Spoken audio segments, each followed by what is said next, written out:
Hello bachcho. So the question says how many of the following relations are correct for the solubility product KSP and the solubility S in grams per liter of the sparingly soluble salt A3B2 type, where it is producing A2 plus ions and B3 minus ions and the molecular weight is M in water.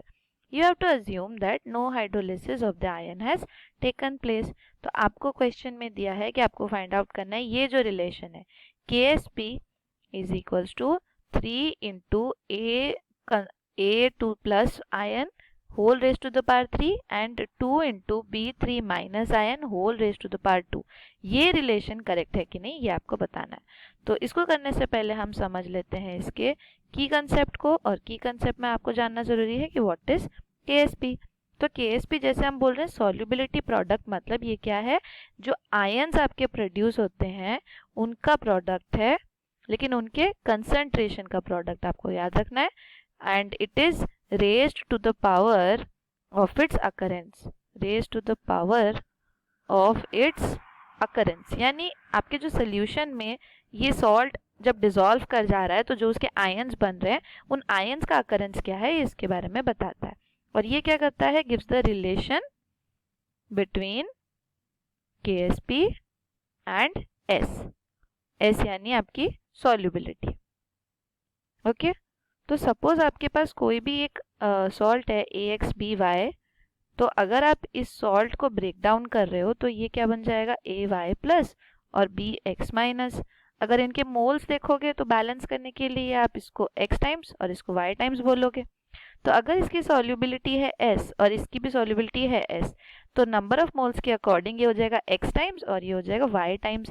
लेकिन यहाँ आपको याद रखना है कि जो solubility ले रहे हो वो मोल पर लीटर में.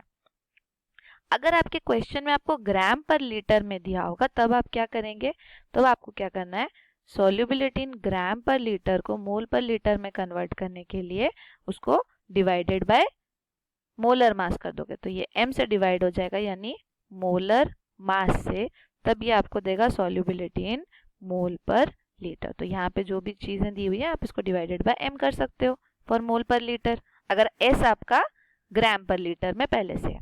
ऑलराइट, और KSP इसकी क्या हो जाएगी फिर अगर आप इसका KSP डिफाइन करते हो तो हमने क्या बोला, आयन के कंसंट्रेशन का प्रोडक्ट. तो आपका आयन यहाँ पे क्या है A to the power Y plus, अब इसका होल पावर कितना हो जाएगा, इट्स अकरेंस, यानी कितने बार अकर कर रहा है X टाइम्स, और यहाँ पे क्या हो जाएगा, ये हो जाएगा BX माइनस, इसका अकरेंस कितना है Y टाइम्स, तो ये हो जाएगा Y. तो ये है आपका KSP फाइंड आउट करने का फॉर्मूला. तो अब हमें क्वेश्चन में जो सॉल्ट दिया है उसका KSP कैसे फाइंड आउट करते हैं देख लेते हैं.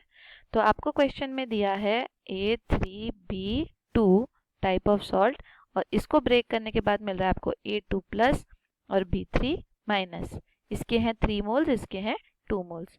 अगर इनकी सॉल्युबिलिटी S और S है तो 2 टाइम्स के लिए हो जाएगा 2S और ये 3 टाइम्स के लिए हो जाएगा 3S. लेकिन हमें क्या दिया है कि S जो है वो ग्राम पर लीटर में, अगर आप इसको मोल पर लीटर में लेते हैं तो ये क्या हो जाएगा, ये हो जाएगा 2S बाय M और ये हो जाएगा 3S बाय M. राइट, अब इनकी KSP की वैल्यू लिखते हैं. तो KSP हमने क्या डिफाइन किया था, ये हो जाएगा A2,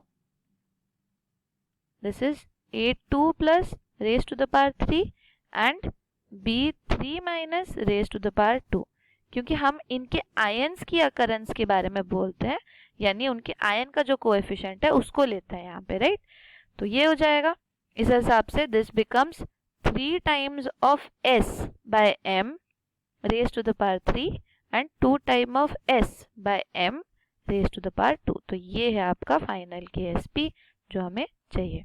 पर क्वेश्चन में हमें क्या दिया है, क्वेश्चन में आपको कंसंट्रेशन ऑफ आयन के साथ ही मल्टीप्लाई कर दिया है 3 और 2, विच इज रॉन्ग. राइट, तो इसीलिए हमें ये जो आंसर दिया गया है यहाँ पे क्वेश्चन में, this is incorrect. The correct one is actually this one. Okay, so hope you understood it well. Thank you.